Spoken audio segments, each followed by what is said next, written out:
एक लंबे समय तक प्रेमानंद जी महाराज यहीं पे ध्यान लगाते थे। हे गाइस, मैं हूं अभिषेक और हम आ चुके हैं तुलसी घाट पे। और यहाँ की बहुत सारी मान्यता है कि यहाँ पे रामचरितमानस का कुछ अध्याय लिखे गए थे। यहाँ पे हमारे तुलसीदास जी इनका जो लाइफ जर्नी था वो यहीं पे व्यतीत हुआ और यहाँ पे उनकी डेथ भी हुई थी। और यहाँ पे हमें कुछ जानकारियाँ मिली जो कि बहुत इंपॉर्टेंट है आपको भी जानना। तो आइए हम एक पर्सन से बात करते हैं जो कि बनारस से ही है। सो हम बात करते हैं आप भैया से। तो भैया आप बताइए अपने बारे में। मेरा नाम विकल्प है, मैं वाराणसी का रहने वाला हूँ। तो अभी जैसा आपने अभी डिस्कस किया, बात किया कि तुलसी घाट पे मान्यता है।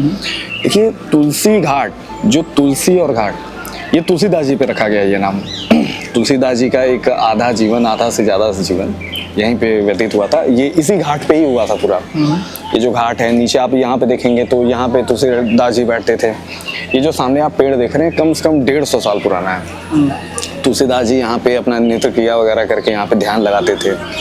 और इसके बगल में मंदिर है, ऊपर आप जाएंगे वहाँ पे सामने आपको दिखेगा, उसके ऊपर जाएंगे तो वहाँ पे तुलसीदास जी बैठ के वहाँ पे बैठ के रामचरितमानस का पूरा उन्होंने एक बड़ा अध्याय वहाँ पे लिखा हुआ है। और ये सबसे पवित्र घाट माना गया है। ये जो घाट है सबसे पवित्र है। ऐसा क्यों? क्योंकि यहाँ पे एक, अब रामचरितमानस आप समझ सकते हैं कि एक अपने वो क्या है, एक हमारे हिंदुत्व के लिए कितनी बड़ी चीज़ है वो। तो उस अनुसार देखा जाए तो तुलसी घाट काफ़ी एक आध्यात्मिक और स्पिरिचुअल के तौर पे देखा जाए तो काफ़ी मान्यता है। यहाँ पे बहुत सारे इवेंट होते हैं साल में, कम से कम यहाँ पे कई सारे इवेंट होते हैं। यहाँ पे आपका रामलीला होता है, इस पे हर साल होता है, जो कि कई 100 वर्षों से, करीब 100 वर्षों से चला आ रहा है।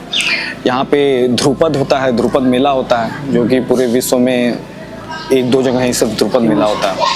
उसके बाद यहाँ पे नाग नथैया होता है, यहीं नीचे आप देखेंगे यहीं पे नाग नथैया होता है, जो कि विश्व प्रसिद्ध होता है नाग नथैया।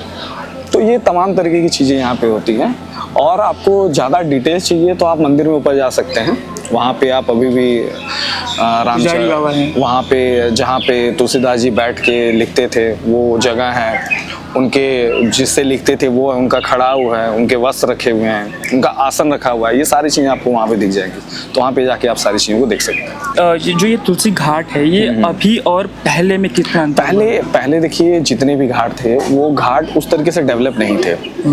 धीरे धीरे जैसे जैसे वक्त बीतते गया, डेवलपमेंट बढ़ते गए, घाट एक दूसरे से कनेक्ट हुए। पहले के मुकाबले में अब में बहुत सारे डिफरेंट हुए हैं और काफ़ी अच्छा हुआ है ये। मतलब आप समझिए कि एक जब यहाँ पे नाग नथैया होता है तो कम से कम यहाँ पे लाखों की संख्या में लोग रहते हैं। इस सिर्फ तुलसी घाट पे लाखों की भीड़ रहती है। यहाँ पे चारों तरफ लोग यहाँ पे रहते हैं। कोई भी अगर तुलसी घाट पे पहली बार आता है तो हमें इस घाट में कहाँ जाना चाहिए? इस घाट में बहुत सारे, जैसे कि यहाँ से वहाँ से लेके यहाँ पे, तो यहाँ पे सामने मंदिर है। हाँ। ये सामने जो शिव जी का मंदिर है, ये बहुत पुराने हैं। ये आप समझिए 150 साल पुराने हैं। तो यहाँ पे ये पूरा तुलसी घाट ही, ये पूरा एक स्पिरिचुअल जगह है। यहाँ पे जितने भी मंदिर वो 100 साल से ऊपर पुराने हैं उससे। तो आप यहाँ पे आप आ सकते हैं, इसको देख सकते हैं यहाँ पे आप यहीं पे ये सारी चीज़ों को। और एक चीज़ चलिए जानकारी की बात और बताते हैं आपको। सामने आप अपने कैमरा पर्सन कहेंगे नीचे का ये स्पेस दिखाइए। ये स्पेस के बारे में मैं आपको बता देता हूँ कि प्रेमानंद महाराज, जिनको सभी लोग जानते हैं, प्रेमानंद महाराज जब काशी को रहते थे, मतलब कि काफ़ी जब उनको सारे लोगों ने ठुकरा दिया, वो जब और जगहों से भटक के जब वो काशी में रह रहे थे, काफ़ी लंबे समय तक काशी में हुए थे, तो यही वो जगह है जहाँ पे डेली एक लंबे समय तक प्रेमानंद जी महाराज यहीं पे ध्यान लगाते थे। ये वही प्लेस है। ये बहुत सारे लोगों को नहीं पता। वो लोग ढूंढते हैं कि प्रेमानंद जी महाराज जब काशी में थे तो वो कहाँ रहते थे, यहीं रहते थे। ये वही स्थान है जहाँ पे वो बैठ के ध्यान लगाते थे। उनका अधिकतम समय यहाँ पे बीतता था उनका। तो ये रहा हमारा तुलसी घाट का विजुअल। अपनी अगली वीडियोस में आपको और भी सारे घाट्स के बारे में बताएंगे, कैसे कैसे क्या क्या चीज़ें हैं वहाँ पे।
सेवा पावो हे अभिलाष तुलसी कृष्ण प्रेयसी नमो नमः नमो